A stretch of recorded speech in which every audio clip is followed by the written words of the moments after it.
Hello everyone, in this video we're going to be solving a geometry puzzle. 3 circles are inscribed in a square as shown. The orange circles are congruent. Find the ratio of the radius of the orange circle to the radius of the green circle. Alright, so at this point you may just want to pause the video and try this problem yourself first. So notice that the side length for the square is not given, right? We do not know. So you can call it something if you want, but it doesn't matter. The ratio is not going to change. So let's go ahead and get started. Now, what are we supposed to do first? You know that as usual, we need to make some good connections, right? Good connections are important. So let's go ahead and connect the centers here. Since these 2 circles are congruent, I'd like to draw a horizontal line that connects their centers like this. And then I would like to connect these 2 centers here. That's going to help me. All right, so like this. And then I want to go like this. And then I would like to drop a perpendicular here. So like this one. And then possibly drop 2 more perpendiculars. So we want to take advantage of all these givens. Actually, pretty much nothing is given, right? And we need to find the ratio. Okay, and let's do one more connection here. Another horizontal line through the center of the green circle. Okay, now, notice that we're not given any lengths. But since we're looking for a ratio, it basically means that the ratio is constant. And that's what we're going to find. First of all, the problem says the orange circles are congruent. Well, can you say that the orange and the green circle are also congruent? No, unfortunately, they're not congruent, so the ratio is not 1. And you notice probably that the green circle is slightly bigger than the orange circle. Why? Because it has to be that way. Okay? In order for these 3 circles to be tangent to each other, this has to happen. Okay. So here's the plan. I'm going to designate some lengths since I'm looking for the ratio of the orange to green. So let's call the orange X and let's call this one Y. So this is going to be a Y, this is going to be an X, this is going to be an X, and this is going to be an X, and this is going to be an X, and X, and X, and so many X's. And now we're going to get a Y here and a Y here. Okay.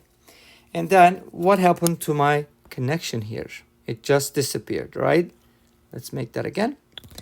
So what do we get from here? Well, we get some important information like what? Well, first of all, about the side length of the square. So this is not a rectangle, right? Let's remember that. This is a square. So that's a lot of information actually, right? So this is X. This is 2X because that's like X plus X. And this is also X, which means that the side length for this square is 4x. Okay, beautiful. So if S is the side length, then it'll be 4x. Okay. So, but that's not what we're looking for, right? But we're going to use that information. Obviously, this is also x and this is also x. And these are y. And these lengths are actually going to be what? 2x and 2x, right? Because this is a midpoint. That's 2x. And the sum is 4x, the side length for the square. Therefore, that's the case. Okay, what else do we have here? Well, I can extend this line. I would like to use what? Pythagorean Theorem, right? For all these problems, you know, when circles are tangent, you must use Pythagorean Theorem. Awesome. So I do get a right triangle here. Let me shade it. So this is my triangle. Golden triangle. It's not golden triangle, but it's just a good triangle to use. So this is, we know the hypotenuse. Okay, do we know the base of this triangle? Actually, we do, because this is X. This is also X, that's X, so that's kind of like a midpoint. All right, cool. Do we know the height? Okay, that's the most important part of this problem, right? That's critical. You must know the height, but do I know the height? No. Can I find it? Yes. How do I find it? By using the fact that this is a square, right? So what does square have? Well, all side lengths are congruent, right? All the sides are congruent. Okay, so that means this side is also 4x here.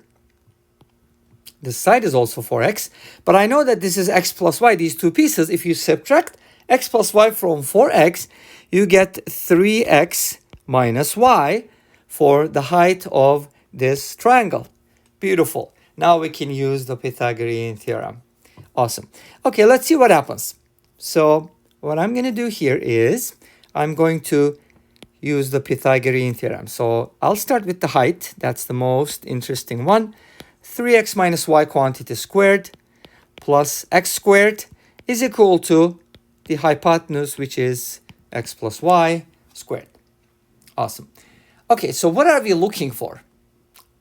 It says the ratio of the radius of the orange to the green. So orange to green ratio is going to be x over y. So that's what we're looking for. If you know what you're looking for, it's actually easier to find. Okay, at the beginning, if you know what you're looking for, that's going to make your job easier. So let's go ahead and expand this because we have two variables. We have to be very careful. So this gives me 9x squared minus 6xy plus y squared plus x squared is equal to x squared plus 2xy plus y squared. Isn't that beautiful? Geometry and algebra hand in hand. Beautiful. Okay. So now we can go ahead and simplify this expression, but x squared just cancels out and y squared nicely cancels out. Beautiful. I love it. Okay, awesome. So what do we do from here? Well, we can put everything on the same side, right? That's going to be a good thing to do. So let's do that. Subtract 2xy and you'll be getting minus 8xy is equal to 0. Now, what are we looking for? We're looking for x over y ratio. Can we find it from here? Yes, definitely we can. But let's do some factoring here. Let's take out the greatest common factor, which is x, and that gives me 9x minus 8y is equal to 0. We're so close, right? You probably already seen the solution. Okay, what do we know about x? Well, we know that x does not equal 0, obviously, right? Otherwise, this picture would not be here. You wouldn't see the square, a square with 0 side length. It wouldn't exist, right? I mean, it would be a dot, but you wouldn't see it like this. Okay, anyways. So what do we do? Well, if x does not equal 0, then the other factor must be 0. You see, this is the cool thing about math. Like there is some certainty, not some certainty, a great level of certainty, right? We know that this is equal to 0. Okay, let's write that down. 9x minus 8y is equal to 0. Beautiful. What are we looking for? Let's go back to our problem, and it's asking for x over y. Can I find x over y from here? Absolutely. It's a piece of cake. What am I supposed to do? Whatever you do here to find it, I will just add 8y to both sides or just isolate 8y. And then you can just go ahead and bring the y over here and bring the 9 over here by way of division. And this is going to give you x over y as 8 over 9. Remember at the beginning I was telling you that these circles are pretty close in size, and the green circle is slightly larger than the orange one, right? So the orange one is slightly smaller, and that explains it because their ratio is close to 1, but it's 8 out of 9. So it's a little less than 0.9, I would say. So, but pretty close to 1. So that will be the ratio we've been looking for. All right, that's it for this video. I hope you enjoyed it. Please comment, like, and subscribe. Let me know what you think in the comment section, and I'll see you in the next video. Until then, take care. Bye-bye.